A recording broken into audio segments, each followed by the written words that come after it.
Hi, I'm Bill Corcoran Jr. This is the On the Stacks podcast.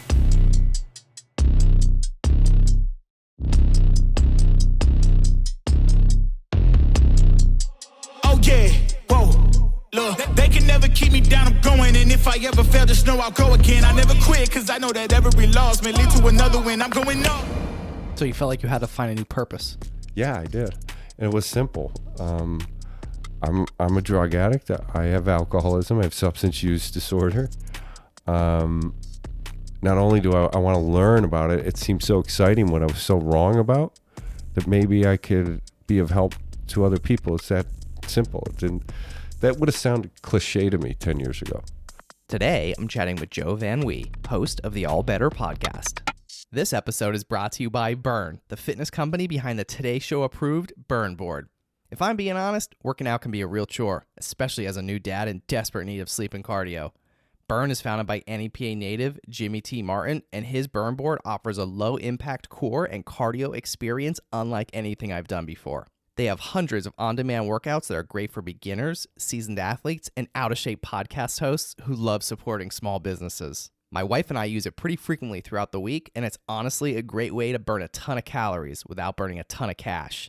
Not to mention, it's a great tool for skiers, runners, wrestlers, and hockey players. Jimmy is offering all On the Stacks listeners 15% off when they use the code STACKS15. Visit theburn.com today to get 15% off your purchase with code STACKS15 at checkout. Again, that's theburn, THEBRRN.com to get 15% off your purchase with code STACKS15. It's time to get on board today with Burn.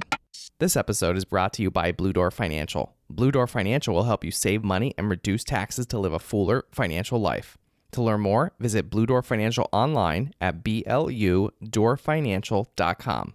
That's BLUdoorfinancial.com. What's up, podcast episode 116 of the On the Stacks podcast here in the Blue Door studio. Joe Van Wie. That's me. Welcome to the show. Thanks, Bill. Thanks for having me. Yeah, I appreciate you making the trip all the way from Scranton, too. All the way. I mean, like, that's like a, crossing that, that Lackawanna County, Luzerne County, that's like a thing. It's a challenge sometimes. It can be, but believe it or not, I still use GPS to come to Wilkes-Barre, and I do vice versa. Yeah. Yeah. So it's a thoughtless exercise. It's just typing, and then I'm told what to do by my car. Told where to go. Yes. Yeah. But yeah, man, it's been a long time. You and I, we worked together on a board back in the past and several years ago, and it's nice to be able to reconnect with you. And it was kind of cool. And the reason that we reconnected is because we're both in the podcast world. Yes. So it's always fun and interesting for me to interact and have on another podcast person on the show here. So I'm sure we'll talk a lot about that too. It is good to catch up. I enjoyed our time and the American Advertising Federation. That's right. That's what it was. Yeah. It was fun. That's a fun board to serve on. Yeah. And the stuff that we were doing back then was just really enjoyable. Yeah. Wasn't corny. It was a fun group of people. But this came by chance. I saw your podcast, and I enjoy it, and it's beautifully done and presented. And I was trolling you a bit last week. Yeah, it was fun. Yeah, I'm glad we connected. Like literally, it was just from a Facebook comment. Yeah, it was. And now look, now you're here on the show. Wiggled your way in. I love it though. I'm glad you did. I'm flattered to be here and be on the podcast. And I know you know what a podcast is and what it does to you. It's been pretty enjoyable figuring out how to do this and people enjoying it and being able to express yourself. It's a medium I never thought would feel like new or a different pace or a cadence to share stories or an information because I come from film. And the pace and cadence it's set for me to tell a story or express myself was groundbreaking because it was a pace I wasn't used to. I was more manic, run and gun, shoot. To sit one-on-one, I've never had more than one guest, and listen to someone, that was different, a different speed for me. And I wasn't really equipped in the beginning, but I wanted to be. Like, it took a while to listen deeply to people. It was crazy. Yeah, no, I know the feeling, man. I mean, I'm 116 episodes in, but like, in the beginning, like you said, like it was, still finding my footing, and listen, I'm still learning like every day too. Well, I'm learning a lot from you. I mean, just to say, like, what other thing have you been involved in besides printing? That you did 116 projects. They're episodes, but they're projects. Yeah. You have 116 now. It's a strange, fulfilling number. Like you're doing something that's just stacking up numbers like that. Yes, I see what you did there. Yeah, it is. It's crazy. It's cool. On the stack, yeah. You See? like that? That was natural. I'm still a marketing man in my heart. Yeah. All right, so let's talk about the Joe Van Wie story a little bit. You're a Scranton native. Yes. So tell me a little bit about your history and where you came from. I'm born and raised in Scranton. Van Wies have been in Scranton for quite some time. They've been in the United States since 1640. Wasn't even the North America. Exact? Yeah, North America. Okay. Yeah, must have been three maniacs that got kicked out of Europe to just travel 3 months on a boat to a forest, undefined forest. I mean, what do you have to lose? Right. So I think my background's, there's pirates in there. There's some madness. It sounds like it. Madness, just utter madness. But my mother was Irish. In a big Irish family, the Walshes in Scranton, and I don't know, I grew up like a Scranton kid. Went to Catholic school. I grew up, my neighborhood was poor kids, but my school was rich kids. And I had two sets of friends my whole life in that aspect. And so what was that like, having those two different... It's like a split brain. It's... There's no sense of self that could go over both sides of the tracks. Do you know what I mean? So to look back at it, objectively and unjudgmental of yourself, because it feels weird when you first do that. But it's like I knew what I was good at on both sides of those tracks, though. It was being funny. Maniac. I liked adventure. I didn't mind breaking rules. You're a rule breaker. Yeah. Let's see. Well, how far does the game go? Do the rules matter? But what'd you find out? There's adventure and pain and all of it. Yeah, there is. I've always kind of felt like, regardless of if you were friends with rich kids or poor kids, all of them seem to be in the circus on both sides that I became real friends with, and I feel like a carny kind of my whole life, not watching the circus. I wanted to be in it. You really want to be participating.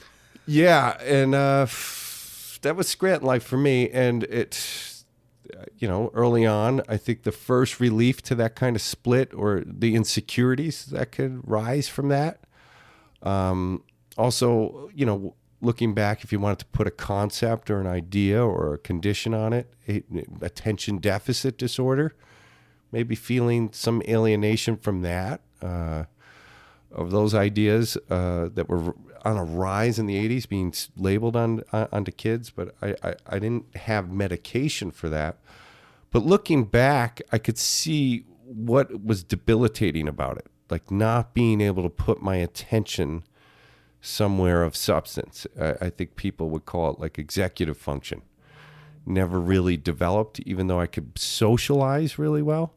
I couldn't plan things really well, or pay attention for long periods, 6 hours in a school, just droning, looking in one direction. Made me feel very anxious and insecure. It wasn't active enough, or I couldn't focus attention. So you knew you had this? Not while I was experiencing it. Looking back, yeah, I did know that. I was a diagnosis given to me because I was always in trouble or acting up. I went to 4 grade schools. I was kicked out of Nativity, St. Pat's. I was at St. Paul's. I was a maniac. So you were a real troublemaker. Absolutely, man. That's my side of the line. Yeah. Sorry, so you couldn't focus. No, I couldn't. But I think in hindsight, seeing how the natural course of a personality developing, I think the sense of my ego never rose up before I felt like a sense of self, that I knew how to perform, being like, And I think the first time there was a convergence where I felt like I arrived in some state of balance was when I drank. I had to be 12 or 13 years old. When you had your first drink? Yeah. And it wasn't something I was, desiring immediately. It wasn't something I never wanted to be part of. I grew up in the 80s. I like sports and the way drugs and alcohol were presented to me, not only in school or in my own house, because my dad had addiction issues. Alcohol was rampant in the males in my family. Was that it was something that was destructive. I didn't see cause. I didn't see it drinking a lot unless I was at parties. And my grandparents looked pretty social, like in Greenridge. So it wasn't appealing. But then when I saw what it was doing to a group of people I was hanging out with, it looked really enticing. It was the boogeyman wasn't there. I was like, I got to do this. And by 3 cheap beers, I think it was Meisterbrau, I felt like, holy God. It felt like a fist unclenched in my stomach and in my head. Like there was a background noise of what we were maybe calling ADD or anxiety that I couldn't articulate in a 12-year-old's mind. It seemed like it gave relief to a condition that was already there. Like that's kind of how I identify with addiction. Not everyone always does, but they're the people so alcohol seemed like a solution immediately to something that was just clenched in me. And that was it. The bells went off. Like this is something that is going to be really useful in my life. So you saw it as like a positive. I did personally and privately, and it seemed positive in the sense that it felt deviant to know that, because it was going to be something I had to hide from the adult world. I'm a young kid drinking, and I already know it feels like a positive, but everything cognitively or socially I've been taught about it is not. There's a conflict immediately. So, plus you're 12. I'm 12, yeah, and you feel like a deviant anyways, drinking or whatever 12-year-olds are doing. Troublemakers. Yeah. Reading, stealing magazines out of grocery stores and smoking pot, same thing. There was this ability it gave me to feel at ease or relaxed. I didn't feel so self-conscious, and I didn't know I felt that way until I saw it relieved. Like it was just always there, but it just felt like, I guess this is what life is. We're all tense. Yeah. Maybe other people are relaxed, but I don't understand. It must be a different condition. I think even early on, I just attributed it to socioeconomics. Like if you're wealthy, I guess you just feel better. So when you were that young, you just didn't understand. No. I there was things I understood that life was more complex than I could understand at that time. It was making me feel resentful or cheated. That things didn't add up. That didn't seem fair. The morality I was taught in school didn't seem like it was applied in school. So when did this become a problem for you? From the time I emerged into existence. I was confused. Someone I heard say once since fractions. I just felt like I was looking around the room. People are getting this? What's that? Yeah, well, I got numbers, but now they have like little cousins within that same number. I'm like, why does everyone look like this makes sense to their minds? I had so many questions I'd be terrified to ask. What is 1.5? Why can't we just deal with 2? 1 and 2? Yeah, too complicated. Yeah, this is getting weird. It seems like a cheat. I guess that was it. I never felt like, I felt like if I was to be myself, maybe from, trauma and a little insecure detachment growing up, if I was to act like myself, I wouldn't be accepted or validated. And I don't know what gives cause to that, but it's a real problem that could happen for some, maybe subtly, like from cortisol.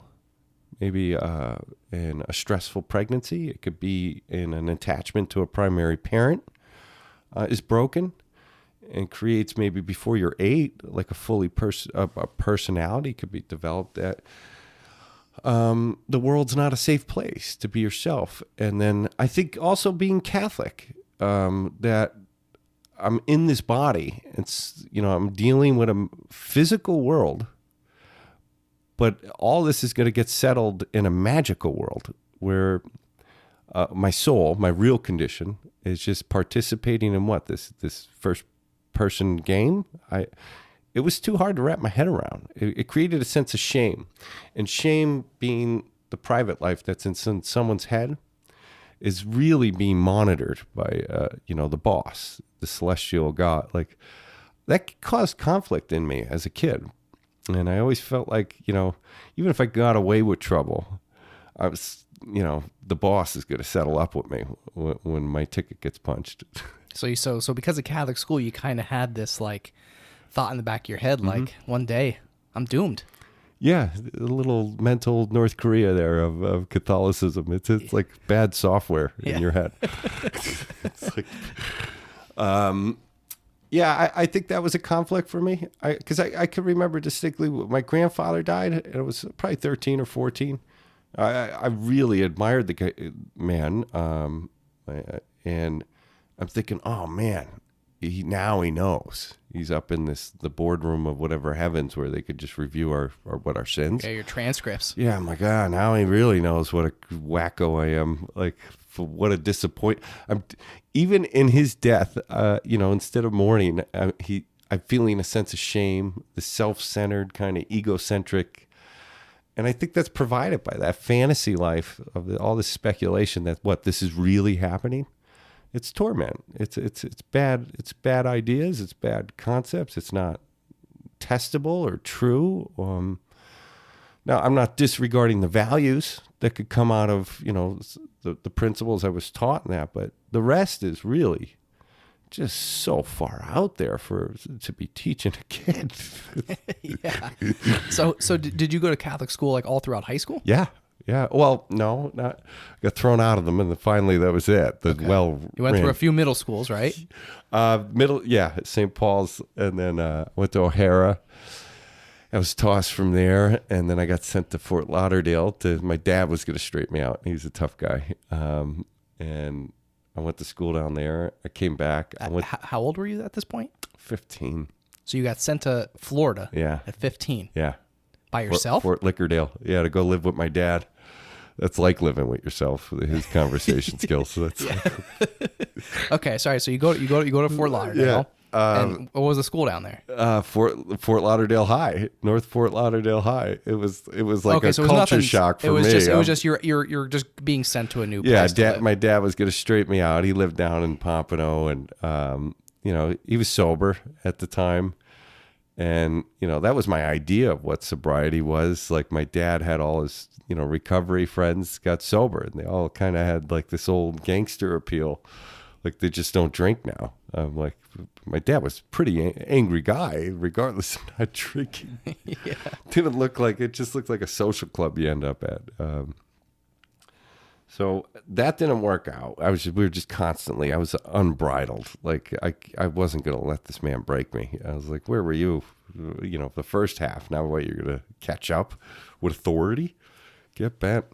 Yeah.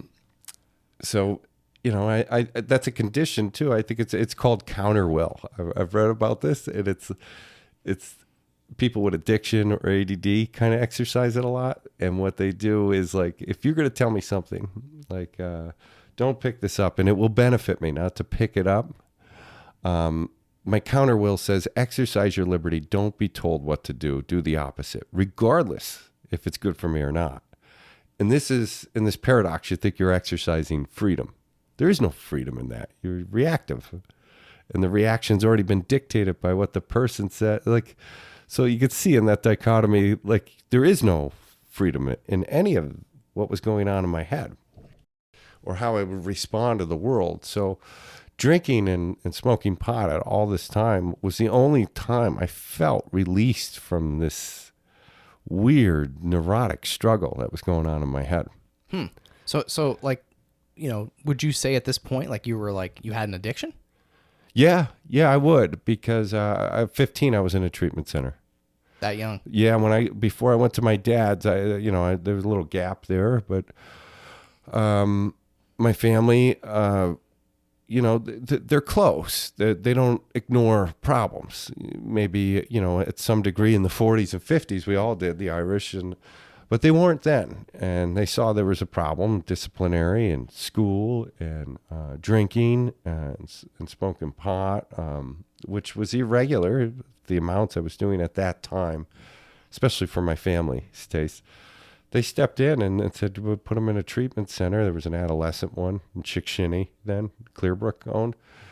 And I don't know, I felt I knew I was part of that tribe, like sitting with the other kids, like, yeah, this is me. But I didn't see the urgency or agency I needed to take to do anything about this. Like, I also was listening to the adults who would come in there. I'm like, well, they got another 10 years. This dude was at Woodstock. Like, what? I'm going to be cheated out of these adventures?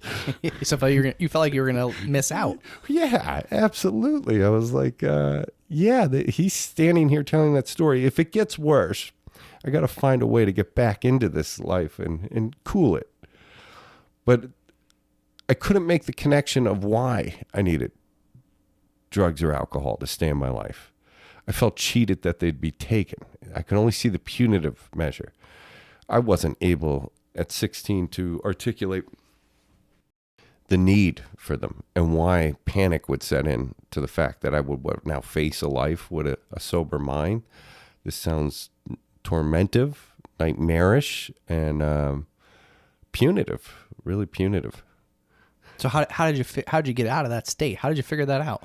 Well, I got sent to another, like a reformatory military academy after that. I was desperate. I was experiencing things my friends weren't. And I met a gentleman in a 12-step program that was just, I've been going to these meetings on and off. I knew the pain I was causing my mother and my family and stress. I felt alienated from my siblings. It just seemed like, well, how long is this going to take? When are you going to be normal? And this guy I met, that's what that painting is. I didn't know it at the time, but he was a world-renowned architect. He designed Fordham Law School, Tisch School of the Arts. He worked on the Guggenheim. All these ski chalets all throughout Colorado and Aspen. He's living in Scranton. Wow. And he's like in his 60s, big white beard, really avant-garde paintings. That was from, just a side note, I had a end of the world party for the Mayan calendar ending, and that's what he brought to the party. And that was his contribution. That's what he would look like after the party, that when the world just gets all transfigured. Yeah, all twisted up. He's a cool dude. I met him. His name was Bruce Bicknell, and he told me my problem isn't drugs and alcohol, and I was just like, what the hell kind of music are you singing? So that captured my mind. He said, the problem is you find life intolerable. You could say drugs and alcohol are the problem, but they didn't cause the problem. And I think that's where people make a big mistake. Like the drugs in themselves. Have you ever taken painkillers, like with your surgery? Yeah. Did you leave all strung out? No. I don't think so. Why not? Well, because you have, you have connection. You have connection to your family. Like I got to know you. I don't think addicts, they feel disconnected. And it could be, the mind causes addiction, not the drug in itself. And there's great studies that go at length to do this, especially like Vietnam being the first monumental one. Like, up to 15% of soldiers in Vietnam were using heroin. But when they came back, they're thinking, well, they're going to have this plague. The tens of thousands of, heroin addicts are now going to be vets in the street with trauma. And they watched these guys over the years. Only 10% of that number of like 30,000 people remained as addicts. Wow, that's interesting. And it was because they were addicts. It's a condition of the mind. It's not. It was just the environment that they were in. Yeah, it wasn't the interaction with the drug. Now that's addiction the way I relate to it. I'm not saying it could be the case, but this is what I know my problem is. I would have been the addict because heroin would have met a need that I was waiting for. The connection and ritual of what that produces in my mind, or the opioid reward system, I can't produce by myself. There's a shortcut there. Like, I don't think people pay attention to the value of what's really happening. You're having a human experience when you're getting high. It's an illusion. It's going to kill you. It could cause distress, all kinds of other problems. But it's not just indulgence. So it was filling a void. Yeah. What was your void? I didn't feel connected to people. This sense of insecurity. This private, like I was saying, in my mind, this voice was so loud in my head. It could be called anxiety prior to that, ADD. It can linger into depression, this total self-centered voice of just having this life. I didn't feel connected to people unless I was drunk. Now, when I was drunk, I felt connection with people. And it could be surface or meaningful with friends. But I never felt like myself sober. And it felt really hard to get there. And then when I was sober, it felt like order and control. Like I needed to focus on that. And that would leave me in the same condition, anxious. Like I couldn't see a way out of this feedback loop. So you got sober, but then when you were sober, you felt all that anxiety again and felt like you had to go back. Yeah, and I just thought it's the anxiety of responsibility. Like I was missing, there's another option, and I couldn't see it. At first, I thought I did. So when did you get sober? Well, I got sober from a period of 17 to 21. I drank again under, I was in distress. I had a broken heart, breakup. I was living in New York by my own means, working, going to school, was working at Xerox. And I just got overwhelmed with life and a broken heart. I started drinking again. And it wasn't pretty. It's just totally dysfunctional. I can't keep a job. I just disappear from off the grid. I don't want to go home. I want to stay out. Yeah.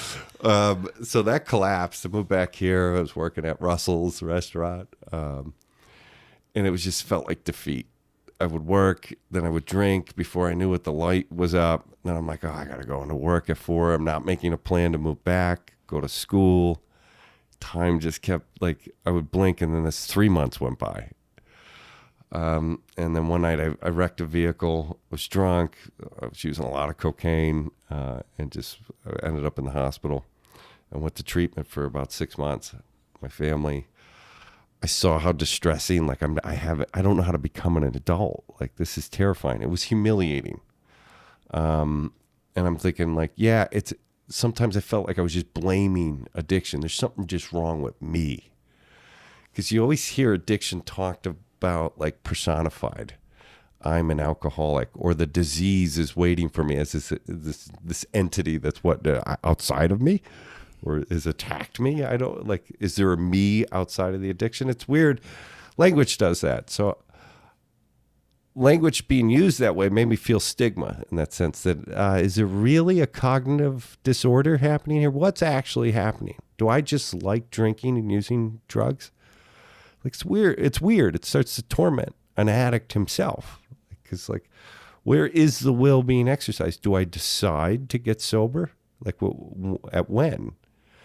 There is no free will being exercised there. You have to tell yourself a story that there is to not go into total panic, that you're not in control of anything.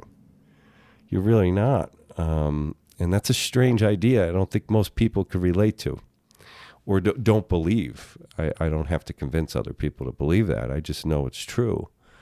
Because I had loving mother and sisters. I just couldn't feel connected to them. I couldn't feel like the shortcut was too powerful, what it did for me, just being drunk and being out. So 24, I got sober, and that gentleman I was talking to you about helped me, get a comprehension of what 12-step life can look like. I got away from the consequences of an addiction. And this ambition and will kind of woke up in me that carried me for another 14 years. And I was committed to helping other people. But I guess if you wanted to say esoteric, I fell back asleep. Like, my mind,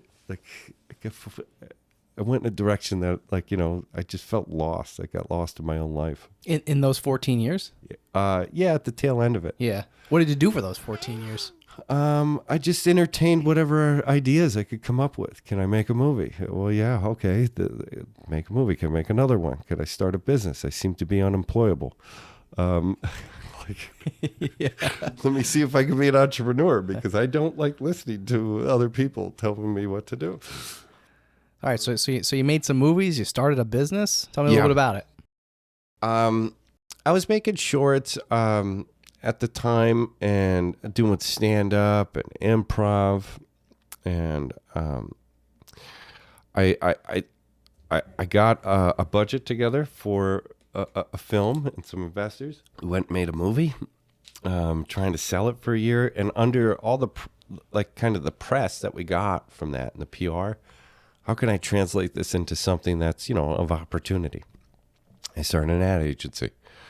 I fell backwards into politics. I always had a mind for politics, but I never felt committed to anybody to be really to take cause with someone. It's always so slimy.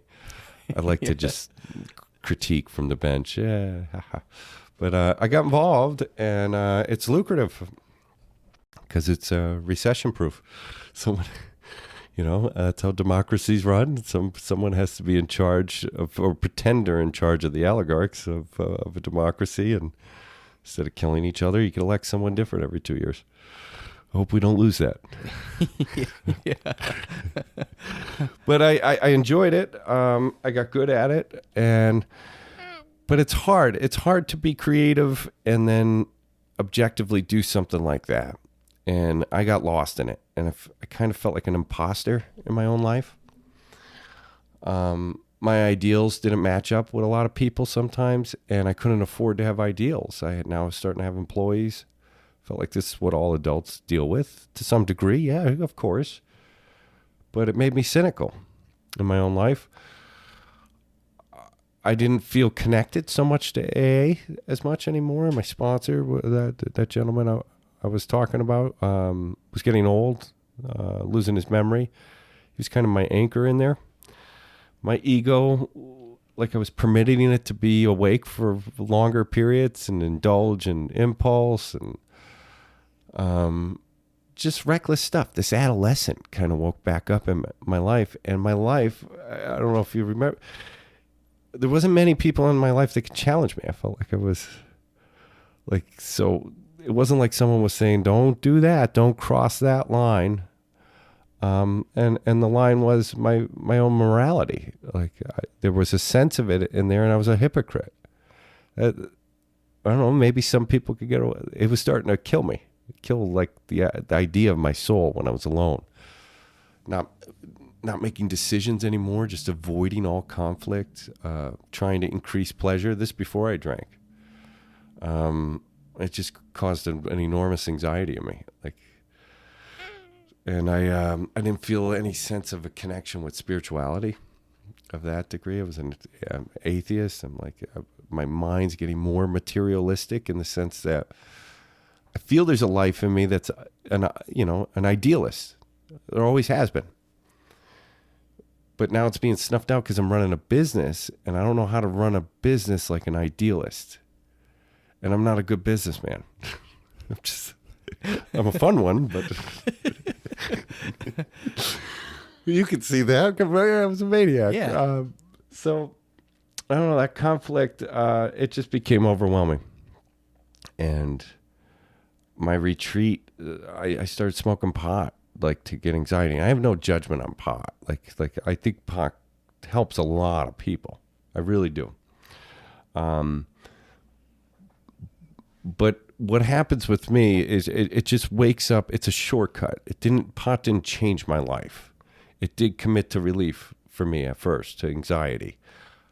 I felt a little airy, like my ideal, like I could listen to music now, and ideals were waking back up, but I wasn't changing anything in my life. It doesn't cause discipline of the changes I would need to feel some kind of balance in my head. So I tried the same experiment with drinking again after 14 years of not drinking. It was like I never stopped. In 2 days, I could drink a bottle of Jameson. And I was like in a week, I was already itchy for cocaine. I'm like, oh, I'm so drunk. Well, oh, I remember I know how to combat this. So yeah, just take a little cocaine. Yeah, well, put the brakes on this Jameson for a bit, so I could drink like a gentleman, Bill. I don't want to make a fool out of myself. Yeah, you don't can't be sloppy. I can't look like a fool at the Scranton Club. I got to tighten up in here. Yeah. So you start using again. Yeah, I did. And you know what happened? I felt relief. I knew this could be a problem, but everything I knew about addiction, the arrogance I had of being involved in AA or in treatment centers, so many throughout my life, I thought I knew what alcoholism was. And some explain, but that wasn't fully true. I could not apply that objectively to my own condition. And I had a lot of misunderstandings after all that time about what addiction was. Because here I am drinking again, and I think alcohol's the problem. If it gets bad, I'll stop drinking. That my mind isn't the problem. And it sounds simple, but for a person like me, it's profound. Cocaine's the problem to drinking, or this or that. And it skirts the real responsibility that I don't know how to accept, that I could have power, or I could at least have some power or agency in my life, and that alcohol and drugs are not the problem. They're like this failed solution to the way I felt. So you still didn't know, and you were still trying to figure this out. Yeah, and know to the degree how progressive addiction is for people. What happens in the brain, how short that time period, the gap closes versus, I didn't look at myself as fall down drunk, but, I started drinking again at 39 and I became a fall down drunk. Like I could not stop drinking. I'd go to rehab for 30 days and I'd get out. I could get one upsetting email and the thought was like, hey, I know you got to quit drinking, but do you really have to do it today? Like this is a rough day. The gaps of those thoughts cognitively happening, once you get into that debate, you're cooked. You're gone.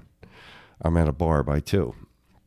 Or now I need cocaine all the time. Now out of desperation, I know there was breakthroughs. People are using psilocybin, LSD. I'm taking high-dose trips by myself. Can I reset what's going on? I feel really tormented. And when I'm sober, I'm feeling extremely depressed, nihilistic. I'm not even going into work. I feel like an alien in my own life. I feel trapped by it. So you had your own company. Yeah. You had employees. I did. They usually stop showing up if you're not there for 30 days. I would think so. I'm not going to make it in today. I got a meeting out in Buffalo. Yeah. So you were basically doing all kinds of drugs at this point. Yeah, I was, and I thought it was worth the risk. I felt life was so stale, and my friends were very concerned. Some of them did not know how to talk to me. Some have misguided feelings like, oh, I feel bad because maybe I drank with them, and this is all totally misdirectional. It's nobody's fault or any. And I talk to them as if I have a saddle on it. This is what I want. I want to be this dysfunctional. Like this is really nice.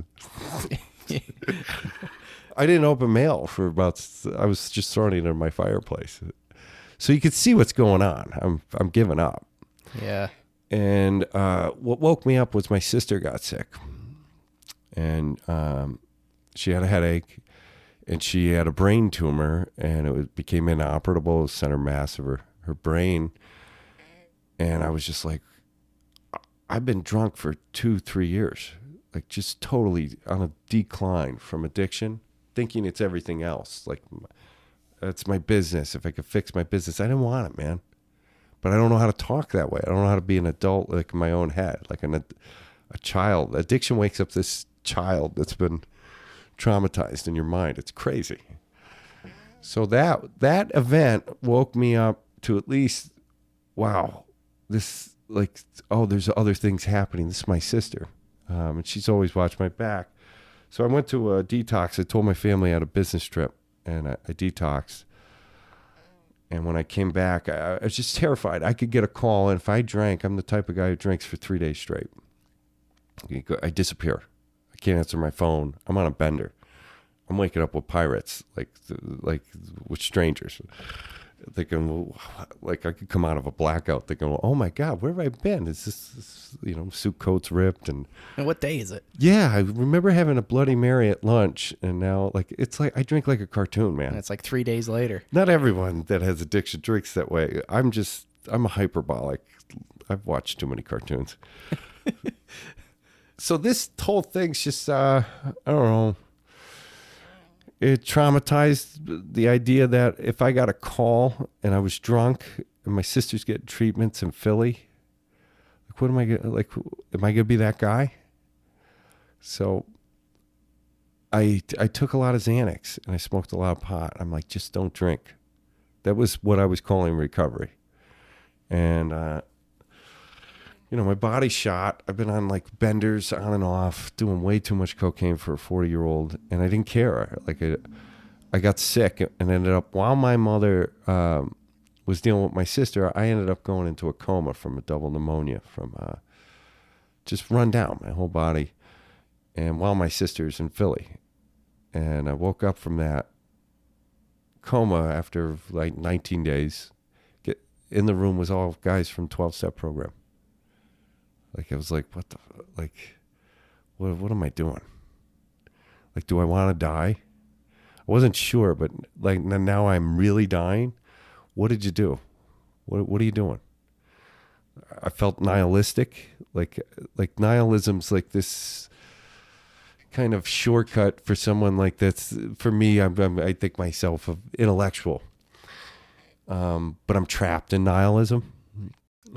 It's just inward. It's just this piercing inwardness of what's happening to me. So it's this almost neurotic self-centeredness. And it's embarrassing to admit to, because it's like there's a whole lens of life I didn't see. Like just the experience in itself, how unlikely it is to be what? A Joe Van Wie or Bill? Like I was missing a whole aspect. That my atheism became so toxic, it shut me off to stuff I didn't really explore.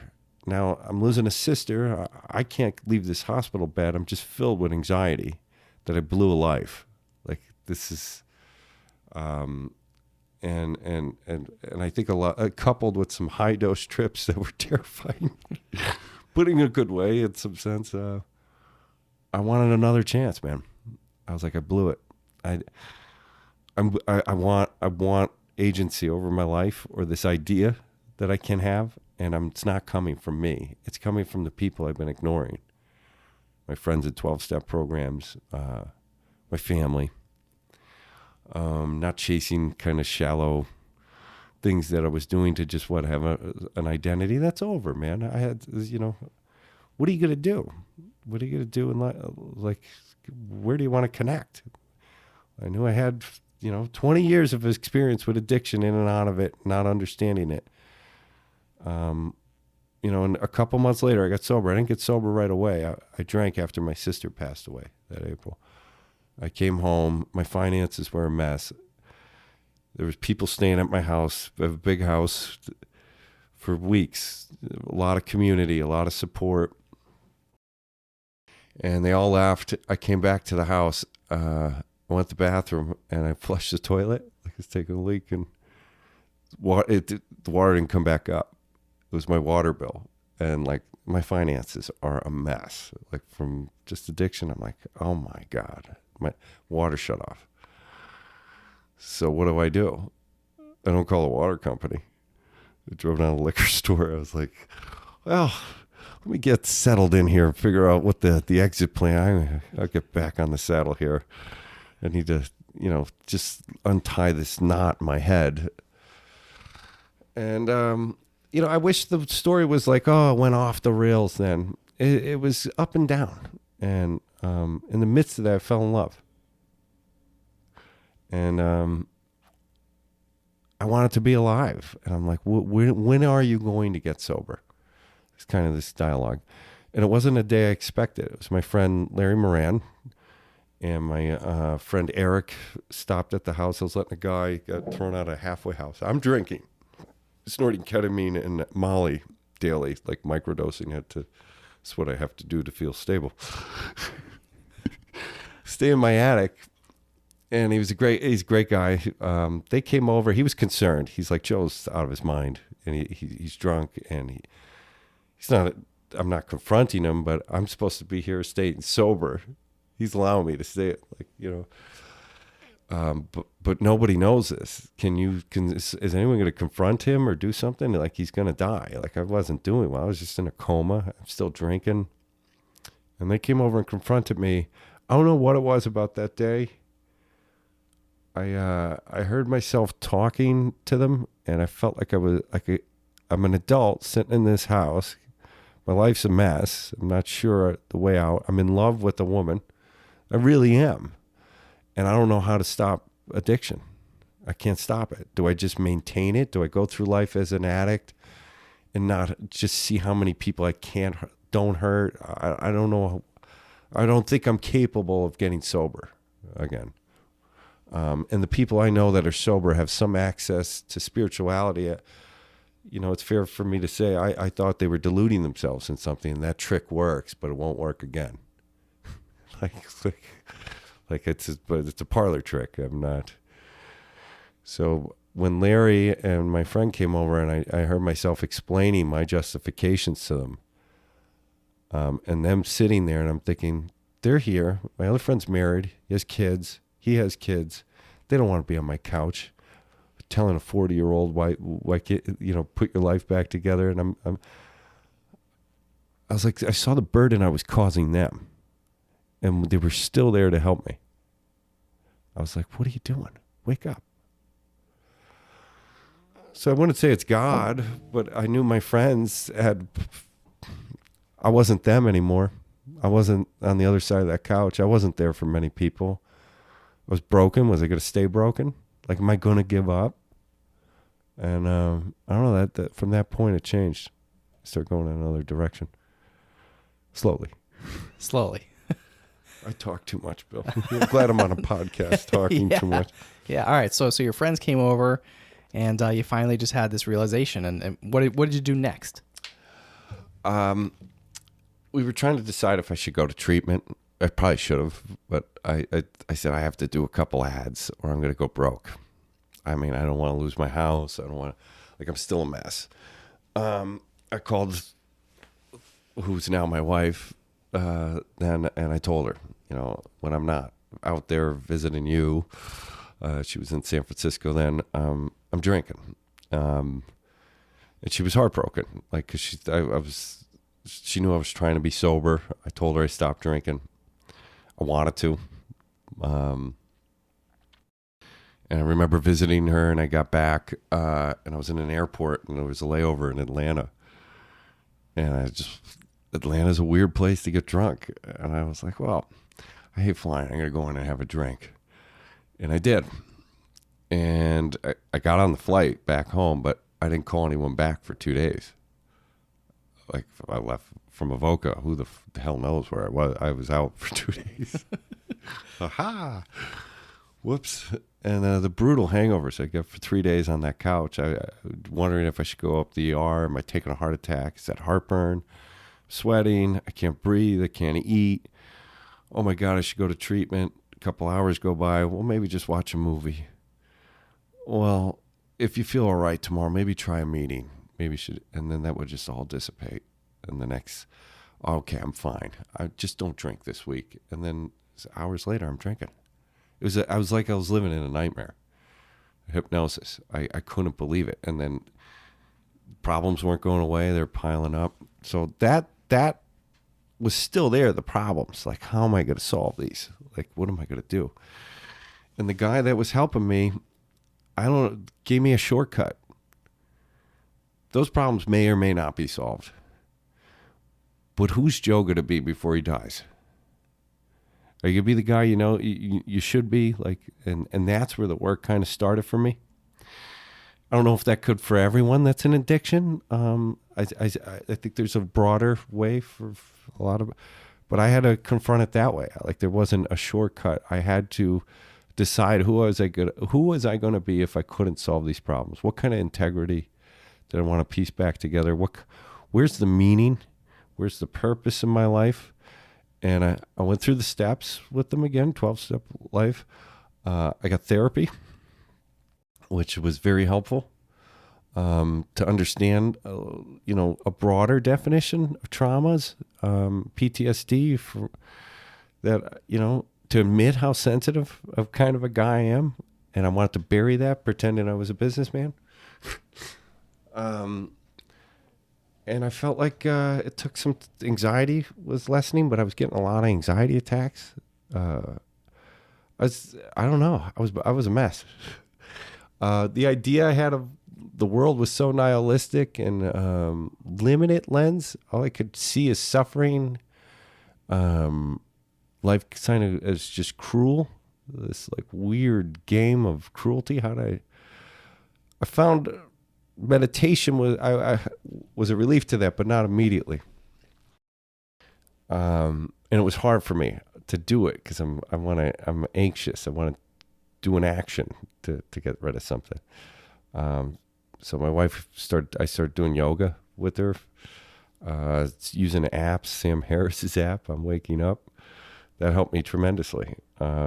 See this space in between what I think's happening to me and what's just happening. Like there's like this weird space in between, and then I could be all right with it or not.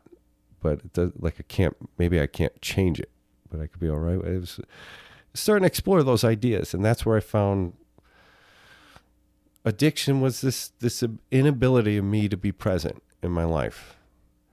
So it's a conscious, like, for me, like if I take all the shortcuts, I don't see the genetic predispositions, like proteins are waking up telling me to be an alcoholic. That just isn't a full truth at all. Nurture is what I see around me, how emotionally connected people become, what we do hide. Of course, alcoholics might have alcoholic children. But what is it? Is it genetics? Like what? That isn't a flushed out answer. It's the social dynamics of how people deal with trauma, resolution, purpose, meaning, and I saw that had to be put back together on my end, and it wasn't anyone else's fault. Like there's no one to blame. So you felt like you had to find a new purpose. Yeah, I did, and it was simple. I'm a drug addict. I have alcoholism. I have substance use disorder. Not only do I want to learn about it, it seemed so exciting what I was so wrong about that maybe I could be of help to other people. It's that simple. That would have sounded cliche to me 10 years ago. Oh, you're going to work at a rehab like my friends. I don't see any better, like what I should do with time than talk to people that are trapped in this hypnosis of addiction and think it's something else happening to them. And it's not. It's just addiction. And be able to talk to them. So yeah, I wanted to do that, and I was lucky because I had friends, Larry Moran and Frank Tunis in Scranton. They're two attorneys. One has a lot of experience with construction and projects. We're throwing around this idea. Larry experienced going to a halfway house that was profound for him. And Larry's one of my best friends, and we all kept this discussion going, and it manifested into the idea of Fellowship House in Scranton. Just got some grants, and construction starts this month. Be open this fall for 20 guys as a partial hospitalization program. And what that is, transitional living. And it's a chance after treatment or detox to get another 90 days in a half clinical setting, half residential, half freedom. Let's get you back into school. And what's so unique about this is that it's in Scranton, downtown Scranton. We're not in the woods hiding. Not all of them are hiding, but but they're off the beaten path. Yeah, to live in a really dignified, cool old mansion in the middle of Greenridge, have access to 5 universities, employment, a total clinical access to trauma therapy, executive functioning. Now that, like, if this is an issue, especially in academics in 20s, a place where we all have these kind of conditions, and nothing's wrong with us. We just got to do it a different way. And there's no stigma with that. When approaching academics, employment, putting a resume back together, we can't play with the squares, alcoholics and drug addicts. It's not our world. Every time I try to fit into that, it made me feel like I was dying. Yeah. I'm like, I'm not going to win this game. So you're going to run this place? Yeah. Our clinical director is going to be Dick Conaboy. And Larry is executive director, and I'm going to be the marketing of it. And then eventually at the transition to I'd be the clinical director years from now. I've had a lot of support from the community and friends, and my present employer is Avenues Recovery Community. They're in 8 states. And they gave me a home during the pandemic. I was not working. All my ads were canceled that were, going to shoot, but I wasn't sure if I was going to continue doing this. I'd go on set and I'd be just filled with anxiety, even though I didn't want to drink. I forgot how to work. I don't know how to explain. I felt like this is not what I should be doing. I didn't want to be involved in politics. I saw how polarizing it was becoming. It wasn't that I wanted to avoid the fray. I didn't want to be on a side screaming at the wrong issue. It sounded stupid to me. I wanted to enlarge my empathy. More importantly, my sympathy. The difference being sympathy is a call to action. Not only can I feel your pain, I have a plan for you or me, or I could help. Empathy, I could get lost in. It could just make me feel bad because or someone else's joy. But I was thinking, this is where I need to be. Working at Avenues for a year during that pandemic, listening to people and the pain that it caused their family and the suffering. It was the first time I realized how sick I became and where my pain was coming from. Forget drug use or drinking or the parties. Why I needed to stay out. What I was avoiding, how hurt I really was inside. To listen to other people start to talk about it, I saw me. There was like a spiritual axiom that I guess I never caught on to. I was like, there I am. It was like I was saying it. And I haven't listened to anyone in 10 years. I had employees and projects, and I was young, and I wanted to increase pleasure, avoid pain at all costs. This is what Americans should be doing. And I forgot what real connection is with empathy, is that I don't have to be afraid to be upset if someone else is upset. And I'm like, where have I been? I felt like I was asleep. And that's solidified. So I'm forever grateful to that. And they knew my marketing background and what a propaganda artist I was. But they allowed me to lecture my experience at their facilities and then become part of the marketing team that was transitioning into more educational services for families, defining substance use disorder and how complex it can be socially, economically, neurologically, the fractional of the genetics and what this really is in families. To be active in programs that are continual support for the alumni services that encourage peer-to-peer connection. So there's no power displacement. We're all helping each other, watching each other's back. So they gave me a home, and they've been supportive of all my ideas and gave me a place to be of use, really. And it's been fun. Around that whole genesis of what we were talking about was I had to express myself, and it came in the form of a podcast. And I'm still feeling my way. Sometimes it feels through the dark, but I really, really got to enjoy it the same way I was describing. Avenues was, we were talking about this off mic, experiencing listening to someone. I didn't have that when I was younger. It was too much noise in me, like, to really dig in and listen to what's going on, because it's like it might have scared me, because if I listened or cared about someone, it could affect what my plan was or what I was thinking. I had a plan. I got to stick to it. So if someone needs something from me, I'd be like, oh my God, I can untether. But the podcast let me pace that. And there was something about listening to someone, because when you're gone. They do too. It's just you, 2 mics. And I'm like, well, I'm present again. It felt good.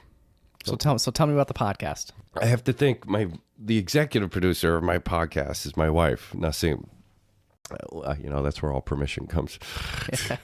So, the attic was going to be her yoga room. Like, we painted it all white, and that was and then it slowly became a podcast studio. Oh, yeah. She got another room, and she does the yoga. So, I'm listening to a lot of podcasts, and I can't just tell you how beneficial they were. Just that medium. So I'm listening to Sam Harris, Freakonomics Radio. I never thought economic presentations would be so interesting, because they're so human and thoughtful. So I'm like a fan now, like driving to work, driving to Avenues. And I'm listening to other people like Lex Friedman. I've listened to you. I'm like, this is like a great way to express yourself, and it doesn't seem like it's under a microscope. It's a place to explore and play and learn at a way that I enjoy learning, long format. That's not quick sound bites. And the discussions I was hearing in politics, science, local, the way you do deep dives into people that are really interesting, that, the paper can't do that. An NEP clip can't do that. And that you could deep dive and find out who someone is. This is like, how did radio become interesting again? Like, what the heck is going on? Yeah. We're doing a deep dive into Joe Van Wie. Yeah. So I thought maybe this is a way I could express myself. Maybe I should do a podcast. And I didn't want to, whatever the genesis of your idea is, it's exciting. So you start reading. I'm watching YouTubes. I'm a film guy, and I'm like, I knew nothing about like all the details of a podcast. I'm like, no, YouTube's, and it was awesome. Yeah, it's just awesome. It's like it's cultish. Like, yeah.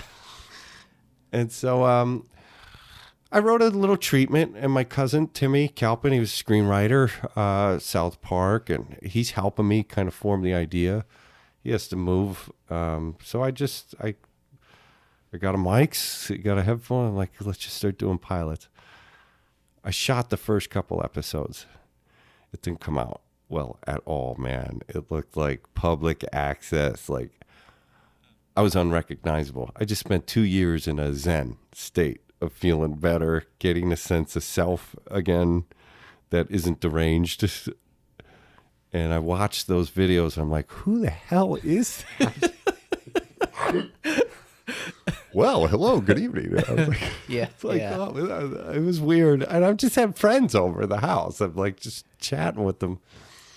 So that wasn't it. And my friend suggested, John Edwards, to do it just sound first. Like, just go to what you're doing. Just talk to somebody. And I did. And, it took a couple, episodes. I go back and forth. But it took a couple episodes, and I wanted to design it to have 3 lanes. A psychiatric kind of clinical lane, where I'm interviewing professionals I think are the most meaningful, first in this local footprint, in defining addiction, co-occurring problems, underlying addictions, and get professional, measurable definitions. Kind of this first season. What are we talking about when you say this word? What is the concept? Where does it start and end? Personal stories, which I enjoy, that gives you a real taste of what is this? What's going on in someone's words? And recovery in all forms. Be it traditional 12 steps. Some people have different forms of recovery. I want to hear them all. And the third lane was what I would call agents of change, but, government, politics, policy. And, I brought that Nixon. That's kind of a joke. But Yeah. But the ideas in policy always, can materialize addiction. The drug's the problem. Let's declare war on them, on the drugs. You're declaring war on people that are suffering from addiction, a serious disorder that will kill you. So you see a lot of changes, even since Nixon, but not fully. Not the full structure is so embedded to make drugs the problem. They're not. This skirts the issue of any of us being responsible. Culture is the problem. Civilization is the problem. Religion could be a problem in this. It's the condition of humanity that's the problem, but nobody wants that responsibility over it. It's a product. This is crazy. That's just insane. So I got a lot of interesting people locally, and we're really, I don't know, spoiled with how many wonderful people are in Luzerne, Lackawanna County. From, we have the drug court that's pretty progressive there. Our DA is here, and just kind, articulate people that want more changes, and more dignified changes, and immediate changes in harm reduction to stop people just from dying, regardless of what your idea of recovery is. Dead people can't get sober, and it's undignified to not give people life-saving medicine to stop ODs or have maintenance from fentanyl. It's just crazy. But I was blown away, the people in recovery that still didn't understand that definition. It was like total abstinence. This is the salute. I don't know. There's a bridge to there. That's not. It's crazy stuff. So, I wanted the podcast to be in that discussion. Well, I think you're doing a lot, man. And congrats. I mean, you're 25 episodes in, so that's exciting. And you snuck your way in here. Yeah, it's awesome. I did. The window was open. Yeah, he crawled right through. What's going on? I don't know how this guy got here today. I walked. No, man, it's really cool. I'm grateful that you reached out to me. Yeah, absolutely, man. Yeah, I'm glad. I'm flattered to be here. Yeah. It was really. Honestly, I really didn't know about your past experiences for the last lifetime. Honestly, Bill, it was a life of hiding, man. I could hide things, really dress it up nice. Yeah, but no, I applaud you for coming on the show and talking about your experiences. Yeah. And, I think you're doing some great things, and I wish you the best with the new program. So, yeah. So thank you. How can our listeners, two things: listen to your show, find your show, number one, and then also your new program that you guys are gonna be opening up in the fall. How can somebody take advantage? Well, the program's AllBetter.fm. You can reach out to me there or enjoy the show. And if anyone was looking for the services or the help we were speaking about, you could email me at joe.vanwie@avenuesrecovery.com. Cool. Awesome, man. Yeah. Do you have any message or anything you want to leave with our listeners, viewers? Well, there's nothing wrong being a carny in life, I'd rather be a carny than watching the circus. Yeah.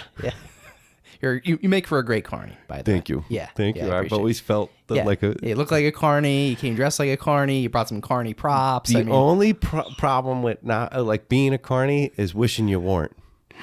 You gotta take the role. Gotta take ownership of it. Just breathe into it. Yeah. Fill the role. Yeah. And one thing I forgot you had that guitar. It's over in the corner because I forgot it's over there. What's the story with the guitar?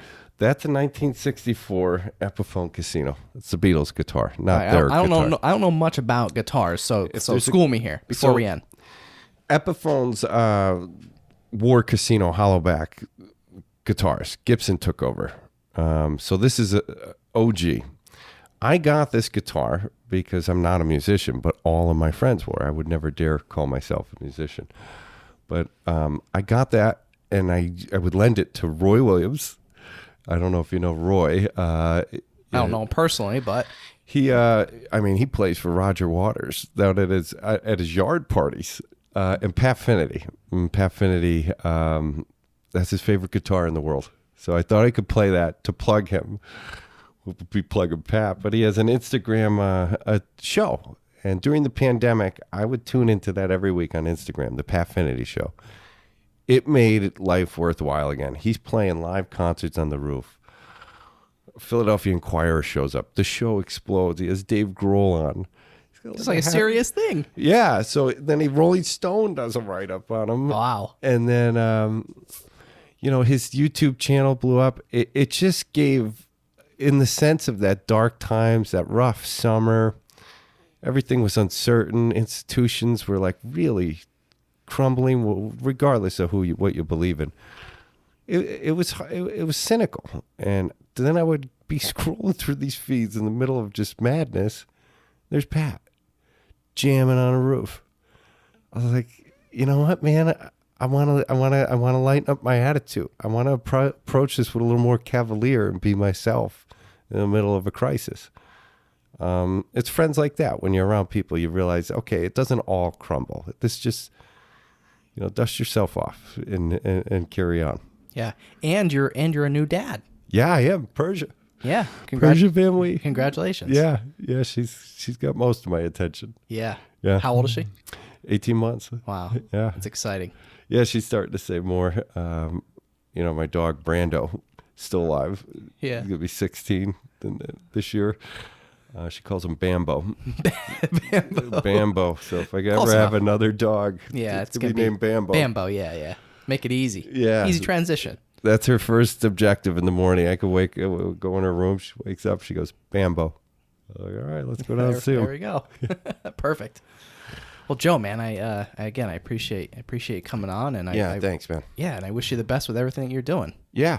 And I'm sure we'll have to thanks for having me on to talk about these things. We'll be open in the fall. Absolutely, and maybe we'll have you back on in the future. But as fellow podcasters, I'm sure that you and I will stay in touch. Yeah, pretty I'll frequently. have you on. You'll have to just come in. You have to drink. We'll measure your drinks. There we go. We could do that. We'll do an experiment. That sounds good. All right, Joe Van Wie on the Stacks Podcast in the Blue Door Studio. Thanks for joining me.